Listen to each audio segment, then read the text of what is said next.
Hello, my name is Alberto Soler, and for my side hustle presentation, I decided to focus on a high quality streetwear. I created hoodies, hats, and t-shirts for a friendly price, and my goal was to build a model while studying the passion for my project and looking at different, I would say, uh what's the right word for it, patterns in my data to make the project work for me. The market, I developed a sales max mix assumption based on consumers' demand.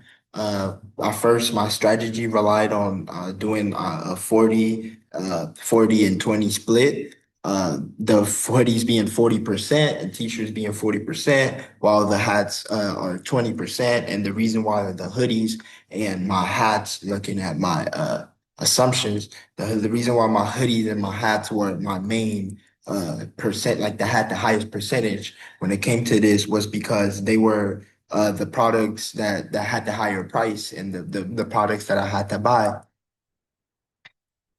Now moving on to my PL model, let me see right here.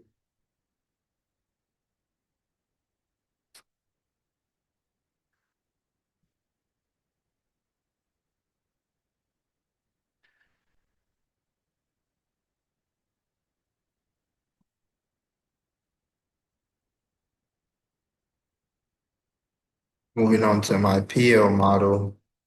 This is my PL model. It has, you can see my P&L. You can see it has some mistakes, but in the PL, you can see that my year one projections, based on the subscriptions, marketing, and insurance, um,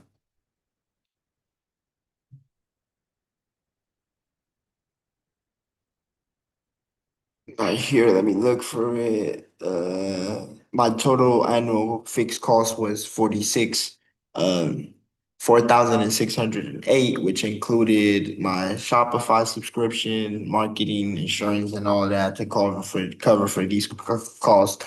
I calculated the break-even point by approximately by weighting the weight average and contribution margin of $21 per unit, meaning that I would sell approximately 220 per year just to stay in the, you know, to stay in the black.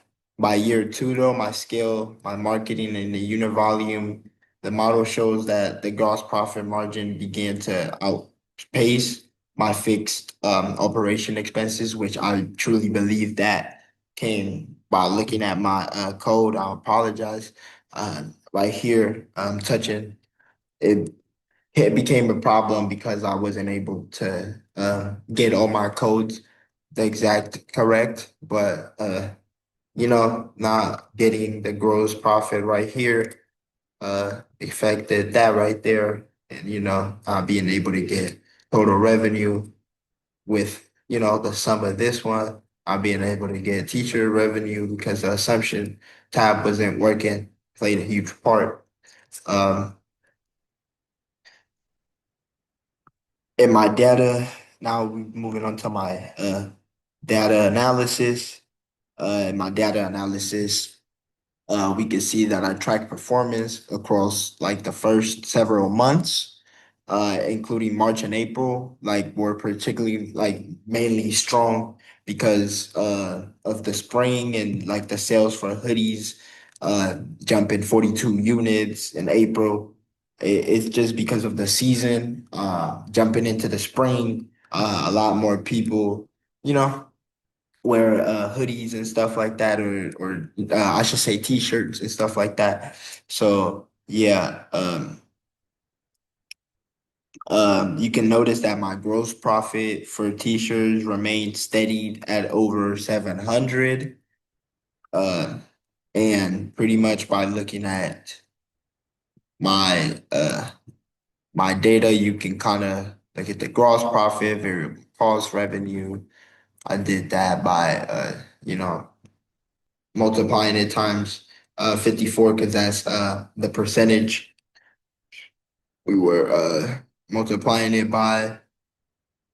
This project overall taught me that there's hidden in the breakthrough, the break, like the like breakthrough and like hidden cost and break even of like side hustles. I was surprised like by how much marketing and packaging and supplies cost, and like I really did not think about it from that point of view. Uh, I have to be like I understand it, like the numbers have to be credible and stuff like that. Um, I would look for ways to lower my unit cost and kind of like find ways or a resource where I can find shirts and t-shirts and hoodies for less and it could potentially help me make more money using my forecast and optimization and analyzing the data, I can see that if I can find a hoodies uh, and had let me go back to my assumptions because I forgot the exact numbers.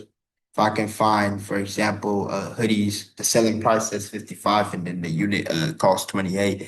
I can find hoodies and t-shirts, let's say hoodies for 45, t-shirts for 25. I can maximize my profit. Uh, Thank you very much for listening.